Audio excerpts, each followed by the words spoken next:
നമുക്കിന്ന് ചമ്മന്തി ഉണ്ടാക്കാം. ചമ്മന്തിക്ക് വേണ്ടിയിട്ട് നമുക്ക് ചീനമുളക് ആവശ്യമുണ്ട്. അപ്പോൾ ഇതിവിടെ എവിടെയോ ചീനമുളക് ഉണ്ട് എന്ന് ഉമ്മ പറഞ്ഞിട്ട്, അപ്പം നമുക്ക് ചീനമുളകിന് തപ്പി ഇറങ്ങാം. കണ്ടുപിടിച്ചോ.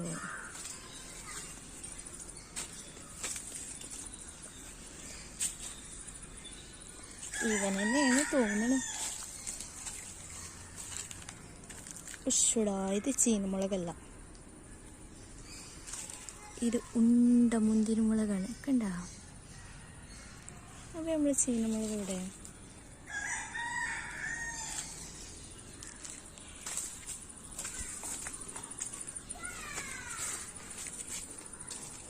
അപ്പം അതിവിടെ എന്തായാലും ഇല്ല. അപ്പം വേറെ എവിടെയെങ്കിലും ആക്കാം. കണ്ടുപിടിച്ച് നമ്മൾ വരുന്ന വൈക്കത്ത് തന്നെയായിരുന്നു സാധനം. കണ്ടോ? കുറേ ഉണ്ടായിരിക്കണം. അപ്പം നമുക്കിതിൽ നിന്നൊരു 6 എണ്ണം പൊട്ടിച്ചെടുക്കാം.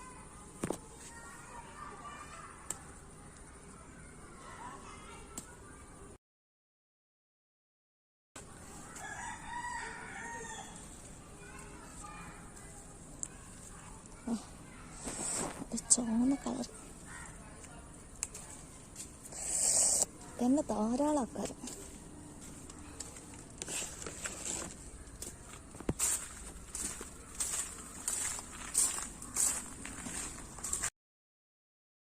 ഇനി എങ്ങനെ നമുക്ക് ചമ്മന്തി ഉണ്ടാക്കുന്നത് എന്ന് നോക്കാം. അപ്പോൾ മിക്സിൻ്റെ ജാറിലേക്ക് ഞാൻ ആദ്യം കുറച്ച് തേങ്ങ ഇടാണ്. അപ്പോൾ ഞാൻ തേങ്ങ 2 മാറ്റിയിട്ടുണ്ട്. അതെന്തിനാന്ന് ഞാൻ പറഞ്ഞുതരാം. ഫസ്റ്റ് കുറച്ച് തേങ്ങ ഇടാം, എന്നിട്ട് അതിലേക്ക് കുറച്ച് മാങ്ങ ഇഞ്ചി, നമ്മളിവിടെ മാങ്ങ ഇഞ്ചി ചമ്മന്തിയാണല്ലോ ഉണ്ടാക്കുന്നത്, അപ്പോൾ കുറച്ച് മാങ്ങ ഇഞ്ചി ചേർക്കാം. ഇനി 5-6 ചെറിയ ഉള്ളി, അത് ചേർത്തതിൻ്റെ ശേഷം വെളുത്തുള്ളിയാണ് നമ്മൾ ചേർക്കാൻ പോകുന്നത്. അതും ഒരു 5-6 എണ്ണം മതി. പിന്നെ 6 ചീനമുളകാണ് എടുക്കുന്നത്. നമ്മൾ പൊട്ടിച്ചു കൊടുക്കുന്ന ചീനമുളകാണ്. പുളി മാറ്റി വെക്കുക. പുളി ഇപ്പം തന്നെ ചേർക്കേണ്ട ആവശ്യമില്ല. ഇനി നമുക്ക് ഉപ്പിടാം. ഇനി ഇതെല്ലാം കൂടി നമുക്കൊന്ന് അടിച്ചെടുത്തിട്ട് വരാം.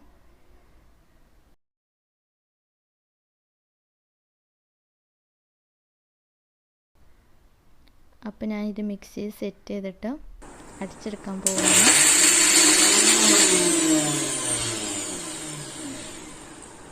ഇനി ഇത് അരഞ്ഞിക്കണമെന്ന് നോക്കാം നമുക്ക്.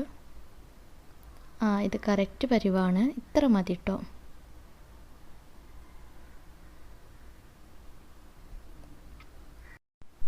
ഇനി നമ്മൾ മാറ്റി വെച്ച കുറച്ച് തേങ്ങ ഉണ്ടല്ലോ, അതിലോട്ട് ഈ മിക്സ് ചേർത്ത് കൊടുക്കുക. അപ്പോഴാണ് നമ്മൾ കറക്റ്റ് ചമ്മന്തിൻ്റെ ഒരു ടേസ്റ്റ് കിട്ടുള്ളൂ.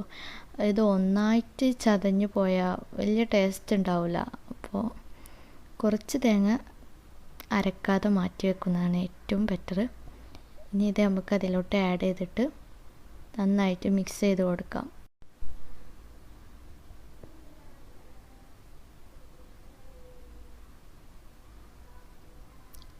ഇനി ഇതിലേക്ക് നമുക്ക് പുളി കൂടി ആഡ് ചെയ്യാനുണ്ട് കേട്ടോ.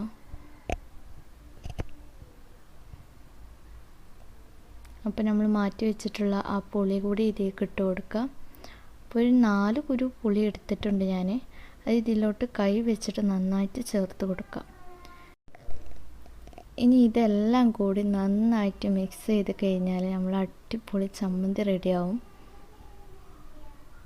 നല്ല ടേസ്റ്റാണ് കേട്ടോ.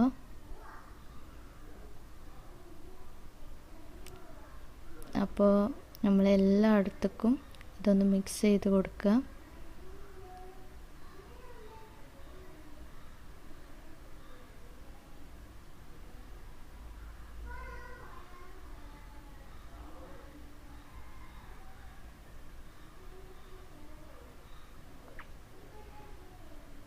അപ്പോൾ നമ്മൾ അടിപൊളി ചമ്മന്തി ഇവിടെ റെഡി ആയിട്ടുണ്ട്. പിന്നെ കുറച്ച് ടേസ്റ്റ് ചെയ്യുന്നുണ്ട് കേട്ടോ. അടിപൊളി സാധനമാണ്. അപ്പോൾ എല്ലാവരും ഒന്ന് ട്രൈ ചെയ്ത് നോക്കണം.